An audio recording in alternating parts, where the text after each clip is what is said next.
Muy bien, entonces, buenas noches.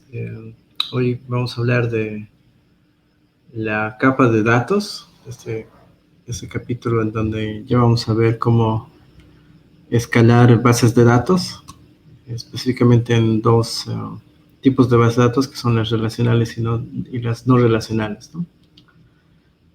Pero vamos a empezar hablando de las relacionales, ¿no? Las clásicas bases de datos que hemos usado.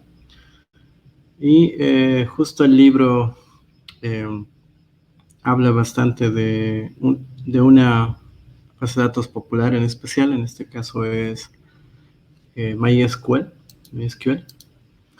y de eso es de la que vamos a hablar, ¿no? Entonces, recordemos que hay varias maneras de escalar aplicaciones de forma horizontal. Hemos hablado de, por ejemplo, una de ellas que es agregar clones. Y es justo esa estrategia en la que vamos a utilizar para escalar bases de datos relacionales, ¿no? Ahora, en MySQL hay una forma de escalar que se llama replicación. Y replicación uh, en, este, en este motor de base de datos funciona de la siguiente manera. Vamos a tener una base de datos que va a ser nuestro server, que se va a llamar master, y otro server que se va a llamar slave, ¿no? Son dos servidores en donde master es donde se van a originar los datos, ¿no? En donde vamos a interactuar principalmente con nuestra aplicación o con los usuarios. Y slave va a ser como una copia de esos datos que tenemos en el servidor master, ¿no? Ahora, ¿por qué se llama replicación? Eso es muy interesante también hacer notar, porque todo lo que pase en este servidor master se va a replicar en slave. No es una copia como tal, sino es una réplica en el sentido que todos los cambios de datos, todos los queries que utilizamos para um, agregar datos o actualizar datos o remover datos, se van a ejecutar de la misma manera en el servidor. Entonces, para ello, hay dos cosas importantes que tenemos que conocer en MySQL. Y una es el bin log y el otro es el relay log. Hablemos primeramente de este bin log. El bin log es donde se encuentra, es donde se encuentra, eh, es un archivo en la base de datos donde se encuentran todos los queries que hemos hecho que van a cambiar los datos. Insertar, eliminar o actualizar, ¿no? Entonces, acá podemos ver una versión simplificada, ¿no? del binlog en esta imagen, que tiene la secuencia y el comando que se ha ejecutado, ¿no? Entonces, algo importante también es la secuencia que se está guardando en el orden en que se han ejecutado estos comandos, estos queries en la base de datos, ¿no? Y también, obviamente, se guarda qué comando se ha ejecutado, ¿no? Se ha eliminado, se ha actualizado, se ha insertado dato. Entonces, todo eso se guarda en el binlog, ¿no? Y de forma asíncrona, esto también es importante saberlo, que esto es asíncrono, no es síncrono. Se va a mandar estos datos o se va a obtener estos datos desde el esclavo, ¿no? El esclavo, el slave, se va a conectar al master para ver qué cambios pendientes hay, ¿no? Qué cambios pendientes hay. Y cuando detecte que haya cambios pendientes, el esclavo tiene otro archivo interno que se llama relay log, en donde solo va a ejecutar los cambios que tiene pendientes, ¿no? Va a ejecutar en las actualizaciones de datos, remover, insertar, actualizar, que tiene pendientes. Entonces, esta imagen nos muestra hartas cosas, nos está enseñando varias cosas, ¿no? Por ejemplo, en el binlog se han ejecutado 4 transacciones, por así decirlo, y en el relay log tenemos 2 transacciones, ¿no? Entonces el esclavo, cuando vaya al master, va a decir que el último, la última secuencia o la última transacción que yo he ejecutado es el 2, entonces necesito tener los siguientes, ¿no? A partir del 3 en adelante, ¿no? Y esos son los que voy a ejecutar. Y así es como funciona, esa es la forma en la que trabaja, ¿no? Entonces, eso es importante saberlo. Recordemos otra vez, en MySQL tenemos algo que se llama replicación. Importante porque se llama replicación es porque la forma en la que vamos a tener los mismos datos en otro servidor no es mediante copia, ¿no? Sino es que efectivamente se van a replicar todos los cambios que ha habido en un servidor maestro. Y esos cambios son usualmente cambios de datos, ¿no? Insertar, eliminar, actualizar. Muy bien. Hasta acá tal vez algún comentario, alguna pregunta.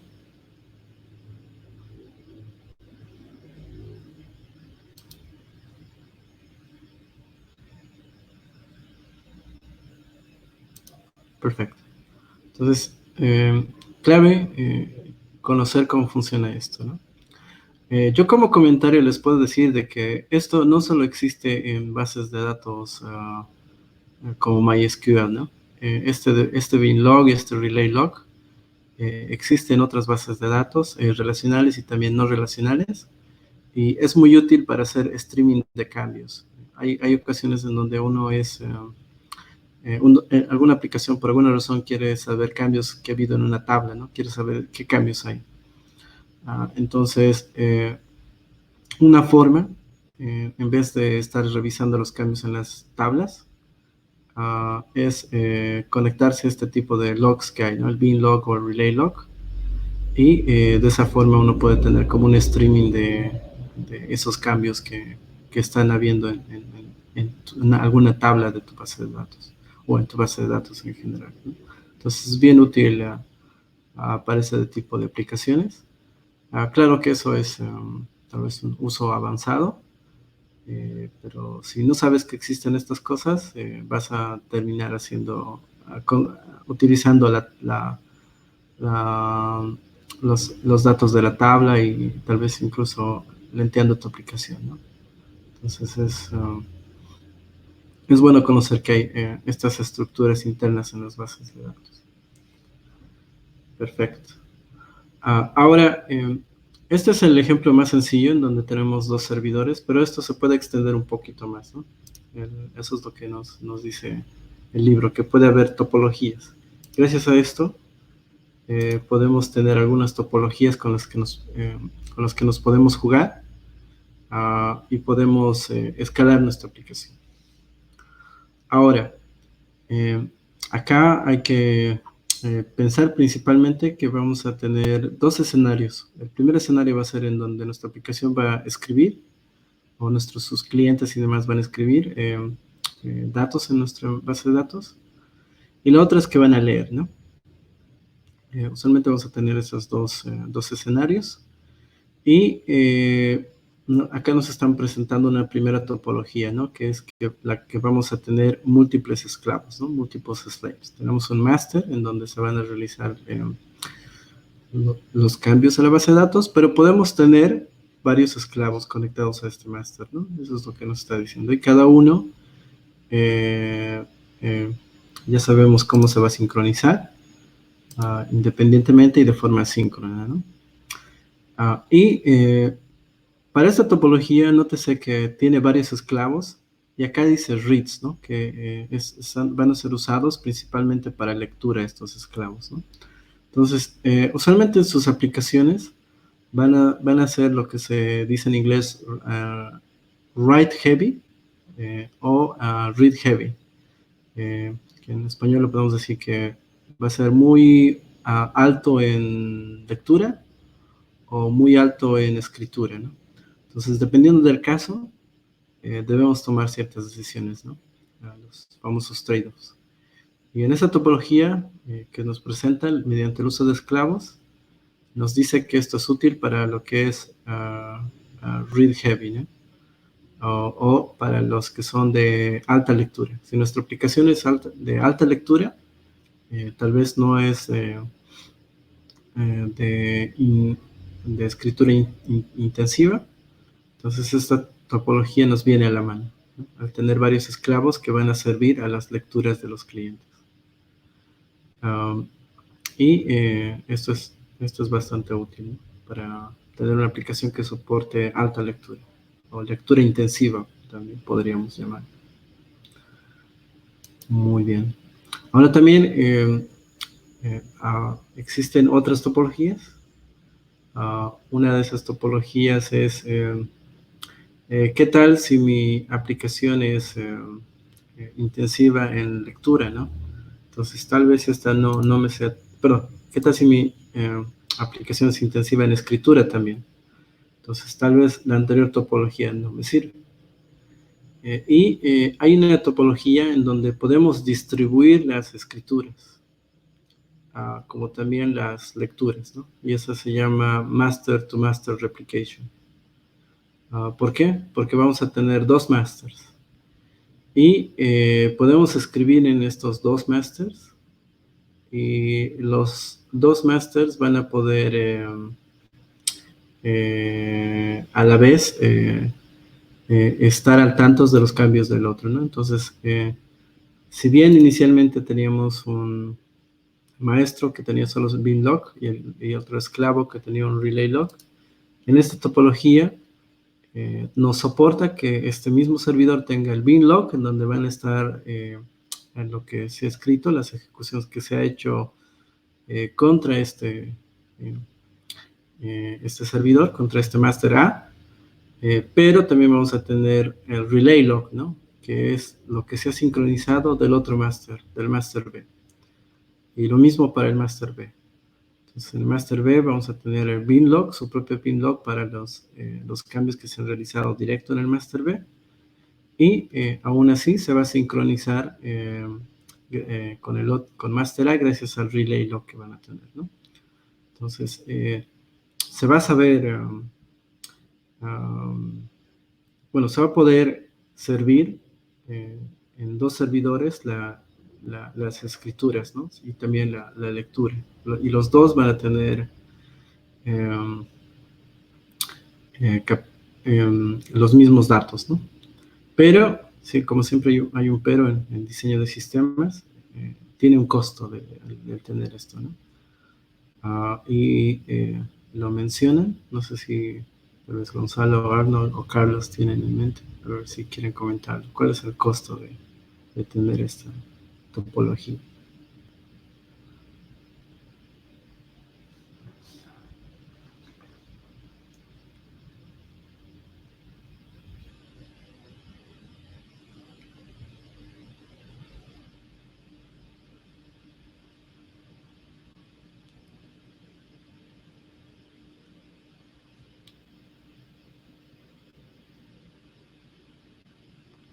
Y a ver, no se animan todavía. Muy bien. Aquí el costo principal es que los dos van a tener los mismos datos y el espacio que van a necesitar es el mismo, ¿no? Si necesitaban medio tera de datos acá y acá también medio tera, en realidad van a necesitar un tera en los dos lados, ¿no? No solo es medio tera, porque va a ser una copia entera de lo que tiene master B en master A. Va a tener igual una copia entera. Los dos básicamente van a tener, aunque las escrituras y las lecturas estén distribuidas, van a necesitar el mismo espacio, ¿no? Ese es uno de los problemas. Que también pasa acá, ¿no? Si tu master tiene, qué sé yo, 10 teras de datos, tus esclavos igual van a necesitar cada uno 10 teras, ¿no? Entonces ese es un problema tal vez compartido de estos dos. Adicionalmente, también hay un costo por debajo, como tiene que estar sincronizando entre los dos. algo que se conoce como los read IOPS, ¿no? El input-output, ese costo también se incrementa, ¿no? Porque tiene que no solo estar sirviendo la escritura y la lectura de los usuarios, sino también por debajo tiene que estar sirviendo la lectura y la escritura de la sincronización que está haciendo con el máster. Algo también interesante que comentar, esta es una vista simplificada de cómo es el binlog y el relay log, ¿no? Adicionalmente, para saber de dónde vienen los cambios, el binlog y el relay log igual tienen una columna en donde se sabe de qué servidor están viniendo estos cambios, ¿no? Entonces no van a tener conflictos de quién está haciendo tal cambio y demás. Entonces eso es bien útil saberlo, ¿no? Que igual está pasando, que podría ser un problema si es que fuera solo esto. Pero esto es una vista simplificada. También adicionalmente por ahí se sabe de dónde está viniendo ese cambio. Perfecto. Entonces esta es una otra topología. Esto nos permite servir más writes, pero por debajo no es tan así, ¿no? Tiene sus desventajas. Entonces, ahora otra topología que tal vez es un poco más a prueba de fallos, es esta que nos muestran acá, en donde vamos a tener dos masters que se van a replicar entre sí, y también vamos a tener, con cada master van a tener sus esclavos, ¿no? Sus slaves correspondientes. Entonces, en el caso de que haya, qué sé yo, en algún fallo en alguno de los masters, nuestra aplicación sigue estando disponible, ¿no? Podemos estar utilizando el otro master y ya, ¿no? Entonces vamos a tener esa prueba de fallos, por así decirlo, ¿no? Gracias a que vamos a tener redundancia por acá, gracias a las réplicas que existen. Entonces, existe también esta forma de que nuestras aplicaciones sean altamente disponibles, ¿no? Pero igual, recordemos que igual tiene sus desventajas, como la de la de que requiere el mismo espacio en todos los servidores. Muy bien. Ahora, si bien hay topologías que pueden servir, también hay malas topologías, ¿no? Entonces, una de esas malas topologías es tener esta replicación de tipo anillo, en donde todos son masters, ¿no? De que cada uno se está replicando. Y esta es una mala topología porque como todos se esperan que sean masters, va a tardar mucho, ¿no? Al hacer una escritura va a tardar bastante en que se replique a todos y demás, ¿no? Muy bien. Ahora, existen también otras topologías, pero igual tienen sus desventajas y demás. Una de esas es tener réplicas por niveles. Entonces, por ejemplo, acá tenemos un master, ese master va a tener dos slaves, pero los slaves, los esclavos, a su vez pueden tener sus réplicas, ¿no? Entonces podemos tener más esclavos que van a servirnos para poder servir lecturas, ¿no? En caso en que nuestra aplicación sea alto en lecturas. Y usualmente este tipo de escalabilidad, de replicación, es solo útil en cuestión de que cuando nuestra aplicación es intensiva en lectura. Si nuestra aplicación es intensiva en escritura, no es muy buena idea. Ya tener esto trae sus desventajas. Así que se recomienda usualmente utilizar este tipo de escalabilidad solo en aplicaciones de lectura intensiva. Incluso acá, como sabemos que es asíncrono, hay la chance de que la lectura no sea la más actual, ¿no? Como sabemos que la sincronización es asíncrona, también tenemos ese posible problema. Y entre más incrementemos los niveles de replicación, va a pasar eso también, ¿no? Que más más hay la chance de que estemos sirviendo datos antiguos en nuestra aplicación. Perfecto. Antes de que pasemos al otro tipo de escalabilidad, no sé si tienen algún comentario, pregunta, o han visto esto, alguna vez lo han aplicado, o primera vez que lo están viendo. Primera vez en mi caso. Ahora, en el caso anterior que decías que era una mala práctica, ¿era por exceso de redundancia en este caso? Sí, va a tardar mucho Bueno, dos cosas acá. Uno es, estás en lo correcto, es exceso, pero ¿por qué es exceso, no? Porque va a tardar mucho sincronizar entre todos estos masters, y además hemos hablado, ¿no? De que aparte de que tienes que guardar datos, por debajo tiene que sincronizar, ¿no? Y eso te va a consumir harto lo que se conoce como read IOPS, que es la lectura y escritura de uh, de tu disco en general, ¿no? Entonces te va a consumir y va a ser lento. Por eso esto es una mala práctica. Sí. Entonces no había un caso de uso para esta implementación, ¿no? No creo que haya un caso. Bueno, es un mal diseño. Ahí puedes caer, ¿no? O sea, lo que te está diciendo el libro es que, mira, hay algunas topologías que te pueden servir para ciertos casos, pero no caigas en este tipo de mal diseño, ¿no? Como este de acá. Uh, Ok. Tal vez haya algún caso, pero... O sea, no, es como un code smell, digamos, más o menos, sí, ¿no? O sea, es mal diseño directamente. sí, es mal diseño.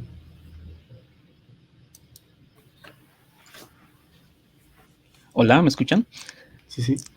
¿Qué tal, Hernán? ¿Qué tal, muchachos? Bueno, sí, yo tuve alguna experiencia con lo que es la topología Master. Bueno, más un proyecto en el que no participé enteramente, pero sí tenía conocimiento. Y me parece bien interesante. O sea, resulta que para una institución financiera, este tipo de escrituras, bueno, en transacciones en sí, son muy importantes, ¿no? Y hay mucha demanda de escritura. Y justamente, bueno, recuerdo que ellos utilizaban una herramienta de Oracle que se llama DataGuard, que hacía justamente eso, hacía una réplica de un máster a un máster B.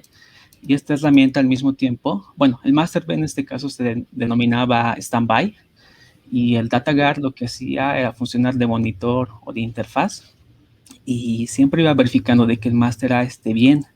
En el caso de que algo, lo que sea, fallara física o lógicamente, se hacía un switchover, que consistía básicamente en volverle master al master B, digamos, en este caso, o la base de datos que estaba en standby. Y pues era bien interesante porque era una herramienta que para ellos era imprescindible. Y justo recuerdo que la consultoría que se hizo era justamente para replicar la herramienta, porque, bueno, sabemos que Oracle tiene muy buenas herramientas, pero son carísimas y ya no estaba dentro de su presupuesto. Y bueno, con los conceptos que les he mencionado, ¿no? Del switchover, el standby y, bueno, tener cierto conocimiento técnico que se hace internamente, ingenieros, digamos, de la empresa que desarrolló eso, lo han hecho. La misma herramienta y, bueno, para la empresa les ha convenido porque era mucho más barato, pero si realmente es este tipo de topologías son muy utilizadas, yo pienso. Bueno, como comentario, ¿no? Sí, gracias. Sí, para alta disponibilidad, creo que es bien útil, ¿no? Como fácilmente puedes ir al otro, ¿no? Um, es- gracias. Muy bien, hasta acá es lo que nos dice que es escalabilidad mediante el uso de clones, ¿no? Pues básicamente sí son clones de los datos maestros, ¿no? Pero ahora vamos a otro tipo de escalabilidad y desplazamiento de datos. Y este tipo de escalabilidad se conoce también como sharding, es el otro término que es conocido. Algún uso específico también he escuchado al menos en Bolivia he escuchado de multitenant, ¿no? Lo usan ese término. Y básicamente, ¿qué consiste? Usualmente nosotros tenemos un solo servidor, una sola base de datos en donde están todos nuestros datos, ¿no? Entonces acá, por ejemplo, tenemos nuestras dos tablas, que es los usuarios y las órdenes, ¿no? Ese es el ejemplo que nos está dando. Y vamos a llegar a un punto en donde al escalar verticalmente no lo vamos a lograr con cuestión de datos, ¿no? Tenemos un límite. Y usualmente pasa con datos, ¿no? No tenemos discos duros, qué sé yo, de 1 petabyte, no tenemos, ¿no?, discos duros de esa capacidad y demás, ¿no? Pero tal vez vamos a llegar a ese punto y necesitamos distribuir nuestros datos, ¿no? Entonces ahí es donde Sharding nos va a ayudar. Cómo distribuir nuestros datos que nos están llegando en múltiples servidores, ¿no? Y si recordamos este ejemplo, nos dice, tenemos dos tablas, vemos las secuencias, 1, 2, 3, 4, igual acá en órdenes, 1, 2, 3, 4, 5, etcétera. ¿Cuál es la estrategia? ¿Cuál es la estrategia de sharding, ¿no? Data partitioning, ¿no? Entonces, lo que vamos a hacer es, vamos a tener dos servidores en donde vamos a guardar los datos. Los servidores son idénticos, en cuestión de esquemas son igual idénticos, todo es idéntico, ¿no? Pero la clave está en cómo nosotros vamos a guardar, en cómo nosotros vamos en general, cómo vamos a escribir datos, cómo vamos a leer datos, ¿no? Ahí está la clave. ¿Y por qué es partitioning? Es porque de alguna manera vamos a redirigir y particionar los datos que nos llegan, ya sea para lectura y escritura, a un servidor específico. Entonces, por ejemplo, si acá nos está diciendo que si tenemos un ID de usuario que es 33, que es impar, vamos a ir al servidor 2. Si tenemos un ID de usuario que es 94, que es par, vamos a ir al servidor 1. Entonces acá nos está diciendo, vamos a tener dos servidores, pero todos los IDs de los usuarios que sean par los vamos a guardar en el servidor 1. Todos los IDs de los usuarios impares van a estar en el servidor 2, ¿no? Entonces, de esta manera ya hemos logrado dividir los datos 50-50, ¿no? Y los servidores, lo interesante es que no tienen que saber, no saben, básicamente, para ellos es como si les hubiera llegado datos y ya. Pero la forma en la que estamos accediendo, ya sea para escritura, lectura, ahí es donde estamos teniendo esa lógica que va a distribuir esos datos, ¿no? Y eso es básicamente sharding o data partitioning, ¿no? Basado en algún campo de nuestros datos y alguna lógica, en este caso simplemente es odo-driven o par impar. Vamos a distribuir los datos a ciertos servidores, ¿no? Acá nos ponen el ejemplo de 2, la partición se está volviendo 50-50, y esos son los que van a servir también esos datos. Entonces, de esa manera es en la que estamos escalando, ¿no? Y luego ya podemos ver, mediante otra lógica y demás, cómo escalar a más servidores, ¿no? Entonces, esta es una manera. Ahora, ¿cómo va a quedar nuestras bases de datos, nuestros servidores utilizando sharding, utilizando data partitioning? En el primer shard vamos a tener nuestros usuarios.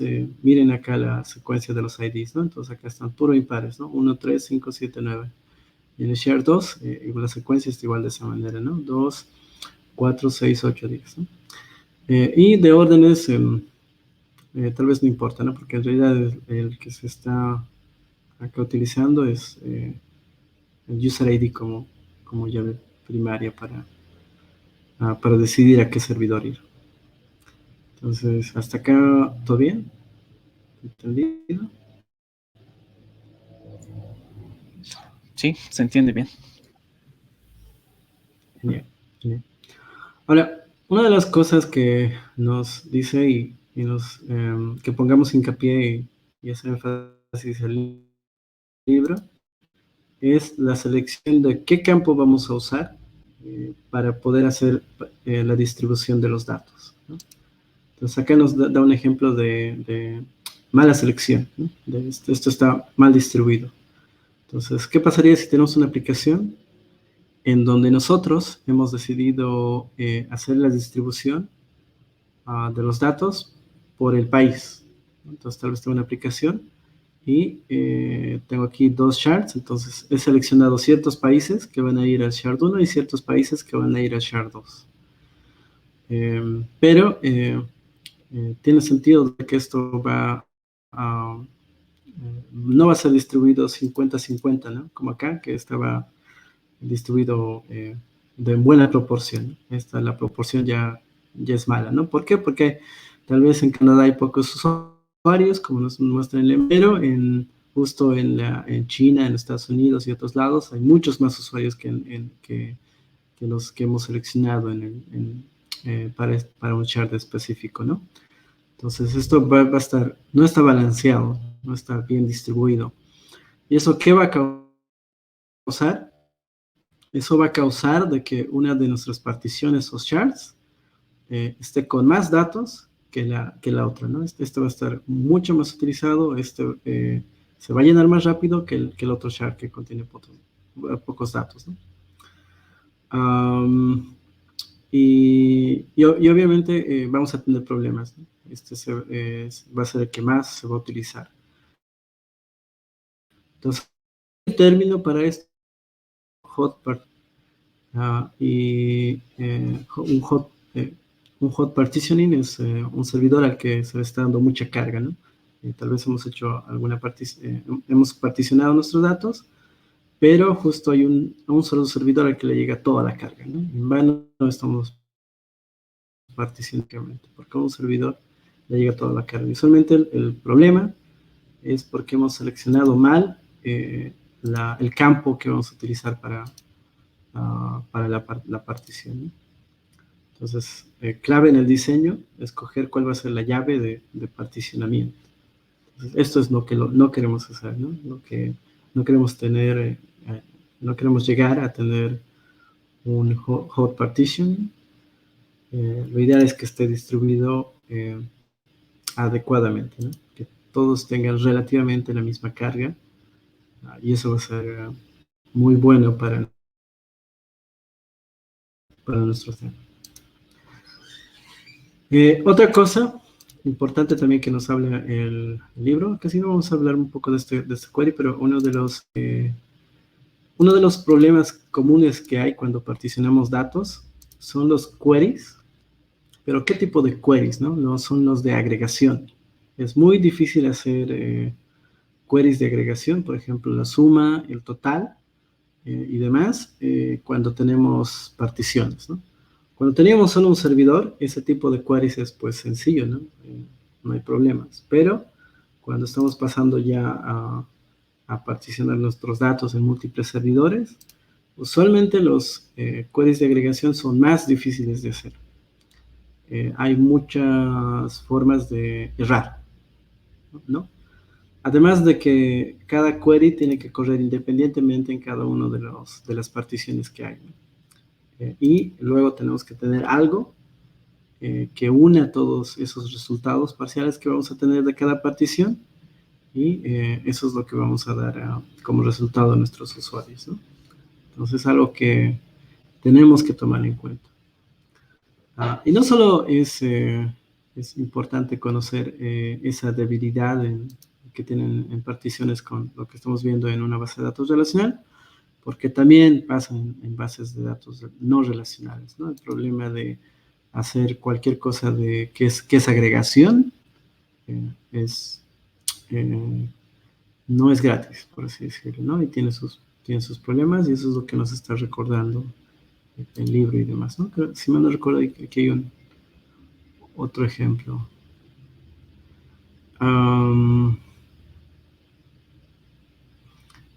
Ya.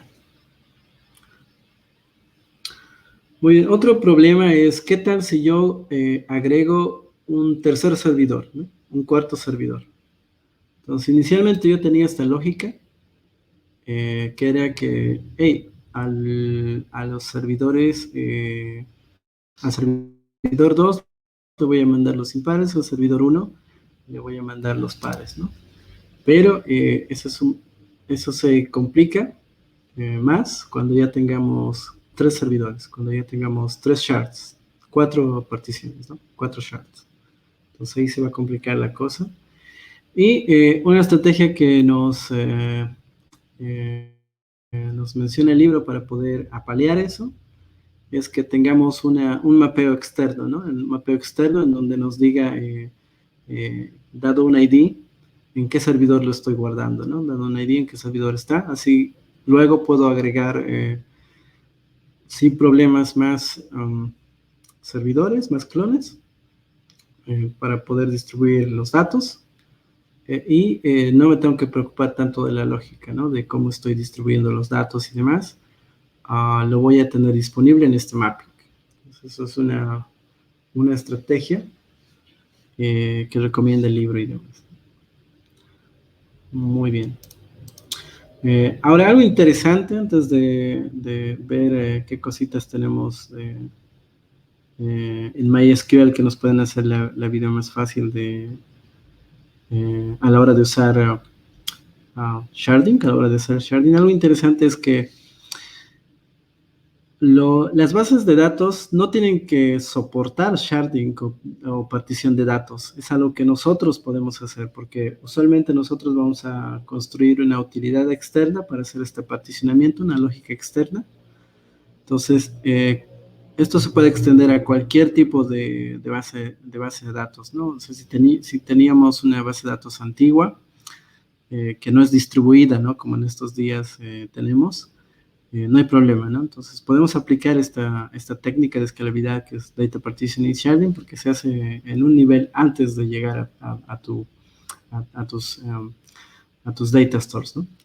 Y eso es bien útil saberlo porque existen, aunque no están como en estos días, pero existen todavía herramientas antiguas que son populares, no necesariamente base de datos, en las que podemos aplicar igual esta idea de sharding, ¿no? De distribuir la carga a los datos mediante sharding, ¿no?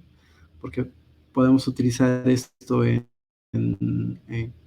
caches, podemos utilizar esto en colas de mensajería, y demás utilidades parecidas que son para guardar datos, ¿no? Entonces, útil conocer esto de sharding. Muy bien. Entonces, para terminar con lo de sharding, algo que nos dice el libro, esto es aprovechando MySQL, es que en MySQL, si bien podemos tener servidores físicos, nos dice que podemos tener servidores virtuales, entonces bases de datos virtuales, ¿no? Entonces, por ejemplo, tengo un MySQL que es un servidor físico A y un servidor físico B, pero adentro puedo tener muchos más como servidores o bases de datos virtuales, ¿no? Entonces, ¿por qué es útil? Porque podemos tener nuestra lógica de sharding, haciéndolo pensar que tenemos 32 shards, ¿no? Aquí está el ejemplo de los 32 bases de datos. Entonces, acá tenemos nuestra lógica en la que para nosotros pensamos que son 32 shards, pero en realidad físicamente solo son 2, ¿no? Y cuando nos toque escalar, cuando nos toque movernos a más servidores físicos, MySQL nos permite mover esas bases de datos virtuales a esos servidores físicos, ¿no? Entonces, nuestra lógica no va a cambiar mucho, vamos a tener, sigue los 32 servidores virtuales, solo que vamos a jugarnos un poquito con en qué lugar está físicamente ya, ¿no? Entonces, es una gran ventaja que tiene MySQL, por así decirlo, ¿no? Y eso es lo que nos dice el libro. Muy bien, hasta acá, no sé si alguien tiene un comentario de sharding, ¿lo han visto? Data partitioning, ¿lo han utilizado en bases de datos relacionales? ¿Primera vez? Bueno, yo lo vi, ¿no? En un proyecto que manejamos en la empresa que hace sharding y que sigue el criterio de separar, digamos, la data bueno, separando mediante países, porque existen clientes que ocupan Estados Unidos, Canadá, Australia, ¿no? Y bueno, hace más fácil también. Yo creo que distribuye bien la carga y bueno, es algo que vemos. Incluso en el caso de Estados Unidos existe la gran masa, digamos, de clientes que tenemos y estos se subdividen por compañías, ¿no? Porque un cliente puede tener una relación directa con otros clientes porque son de la misma compañía y así. Bueno, en realidad son varios chats, pero se sigue básicamente un criterio así. Sí, sí, justo he visto eso de dividirlo por empresas y demás. Y el término que he escuchado es multitenant para ese tipo de cosas, más que sharding o, o data partitioning, pero sí se utiliza bastante.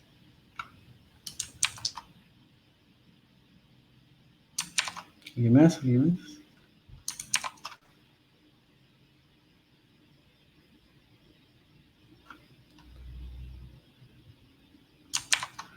Muy bien. Entonces, a todo esto nos da algunas recomendaciones, ¿no? Ahora pongámonos todo en junto y nos dice acá que inicialmente empezamos de esta manera, ¿no? Nuestra aplicación monolítica. Vamos a tener nuestros reverse proxies, load balancers y demás que van a conectarse a nuestros servicios. Tal vez hemos escalado hasta acá todo bien, está súper escalado lo que conocemos como nuestro frontend layer. Y nuestros web services están escalados horizontalmente con clones, como ya hemos visto. Pero vamos a tener el problema de la base de datos, ¿no? Que es solo un servidor monolítico. Y es lo más común. He pasado yo por esto en donde hemos logrado escalar hasta cierto punto, pero nuestro último lugar en donde hemos escalado justo era en la base de datos, ¿no? Entonces suele ser usualmente el camino, y que está bien, no es un camino malo. Por alguna parte del libro, no recuerdo si en los capítulos iniciales o finales, te dice que usualmente el trabajo sí debería ser en en los primeros niveles de interacción con el usuario, ¿no? Y poco a poco ir bajando hasta el último nivel de interacción con el usuario. Ya. Pero ahora nos toca escalar, ¿no? Entonces, en el caso de que nuestra aplicación sea intensiva en lectura, hemos visto que podemos escalar mediante esclavos, ¿no? Vamos a tener nuestra base de datos que es el master y podemos ir agregando clones que van a ser nuestros esclavos, que pueden servir especialmente las consultas de lectura, ¿no? Más aún, tal vez, recordemos que igual que tenemos el functional partitioning, ¿no? Esa otra estrategia para poder escalar, que en estos días lo llamamos microservicios, en donde podemos partir por especialidades nuestra aplicación y cada una igual puede ir fácilmente escalando de esa manera también, ¿no? Entonces, podemos ver eso acá, ¿no? Entonces, lo han dividido en dos mini aplicaciones, el Product Catalog y el Customer Service, y cada uno está escalando en sus web servers y en los datos también, ¿no? Luego, tal vez hay una aplicación en especial, que es el Customer Service, que va a crecer más que la otra. Entonces acá tal vez los datos de los usuarios son los que vamos a tener más. Y ya no va a dar que podamos escalar verticalmente nuestra base de datos. Bueno, tenemos que ver otra manera. Entonces acá estamos aplicando sharding, ¿no? Data partitioning. Y vamos a tener 3 shards en donde estamos distribuyendo los datos. Y adicionalmente también estamos viendo que podemos tener para un failover, un esclavo, para que nuestra aplicación sea altamente disponible, ¿no? Que si falla el master, podemos fácilmente movernos al esclavo y demás, ¿no? Entonces, ya estamos viendo más formas de de diseñar sistemas, ¿no? Gracias a lo poco a poco que estamos construyendo. Perfecto, nos quedan unos minutos más. Creo que lo de NoSQL es lo más largo para hablar, entonces lo vamos a dejar para otra sesión. Pero ha sido interesante hablar de esta primera parte de este capítulo, ¿no? Que es la de escalar bases de datos relacionales, ¿no? Y hemos visto que hay técnicas para poder escalar horizontalmente estas bases de datos relacionales. A mí la que más me impresiona personalmente es la de sharding, porque puedes escalar casi indefinidamente, ¿no? Y la clave en realidad está en cómo vas a hacer tu lógica de particionamiento. Hay algoritmos, esta es una, por así, dummy, forma de hacer el particionamiento, pero hay mejores algoritmos que este, ¿no? Uno que recuerdo es, déjenme recordar, es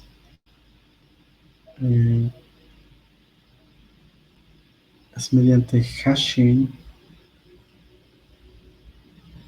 Uy, se me ha ido el nombre, es mediante el uso de hashing y vas particionando mediante rangos. Algo así, tienes como un rango singular y tienes un rango singular, rango circular, y cada servidor se encarga de un pedazo de ese círculo, ¿no? Es un rango dentro del círculo. Sí, a ver, déjenme buscar, pero es una forma de escalar que...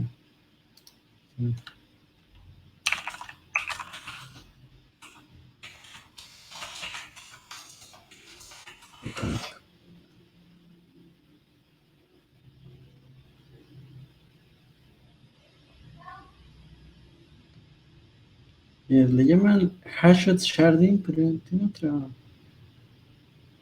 otro nombre. Les voy a comentar en el grupo de en el grupo de en el grupo de Discord. Es consistent sharding. No, ¿cómo se me había olvidado ese nombre? Es consistent sharding.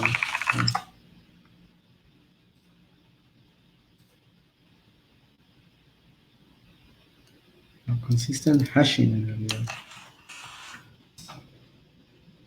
Sí. A ver.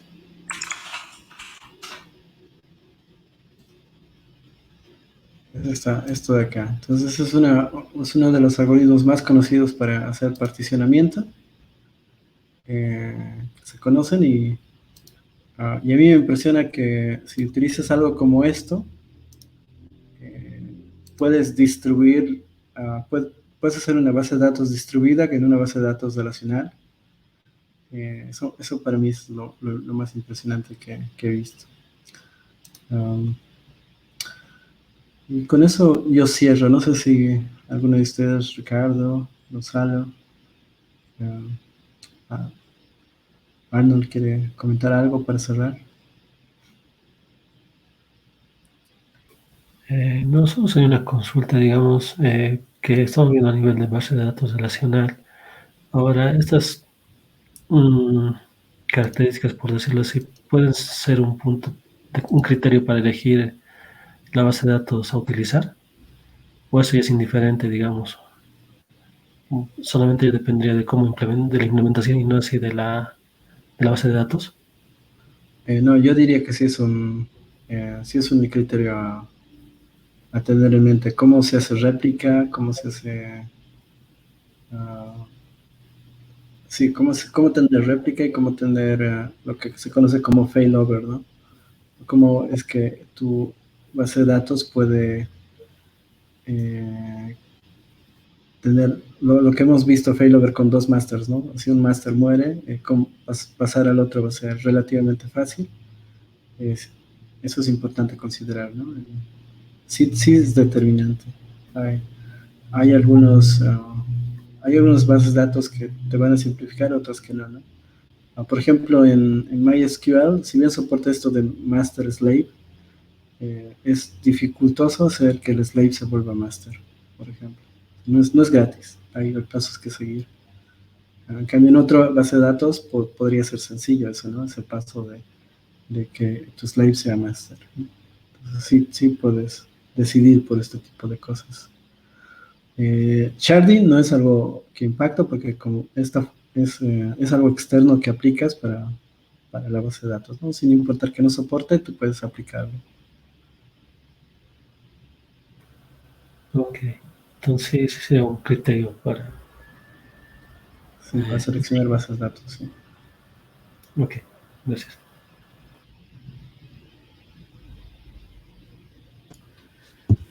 ¿Aló? Yo tengo una pregunta, bueno, más para que me quede claro el concepto. En la parte del functional partitioning, alguna vez, digamos, me tocó para un mismo proyecto, bueno, un módulo, consultar una base de datos de B2, porque ahí tenía los datos de los usuarios, digamos. Consultar un SQL Server porque ahí tenía transacciones, por así decirlo, y otro Postgres porque ahí tenía la data que realmente me interesaba a mí. Pero esto ha sido a raíz de que el proyecto ha ido creciendo, han pasado los años y demás. Y bueno, de alguna forma la data estaba concentrada, bueno, cierto tipo de data estaba concentrada en un proyecto y en otro proyecto y así. ¿Eso se puede considerar como functional partitioning o simplemente fue un accidente y bueno, y ayudó al desarrollo final? No, yo lo considero functional partitioning. Sí, creo que si bien el término actual es microservicios, esta técnica ya se utilizaba, ya se conocía como antes, ¿no? Para especializar pedazos de tu aplicación. Y suena que sí hicieron eso, ¿no?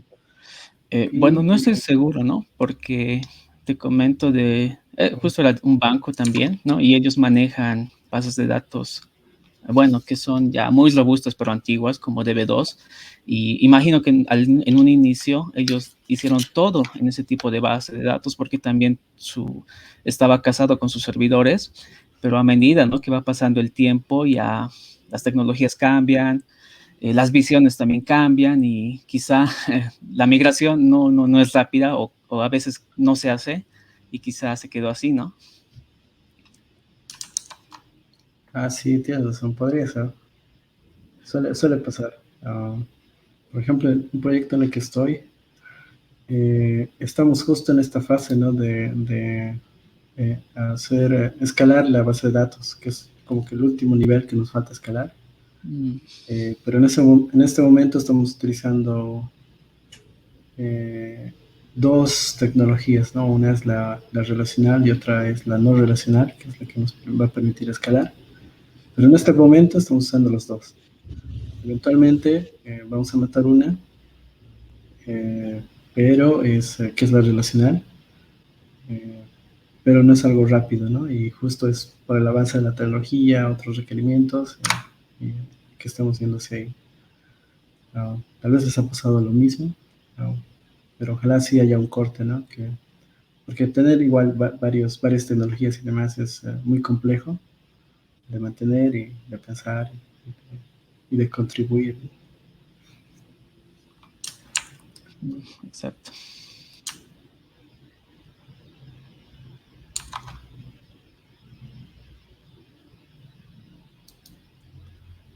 Muy bien.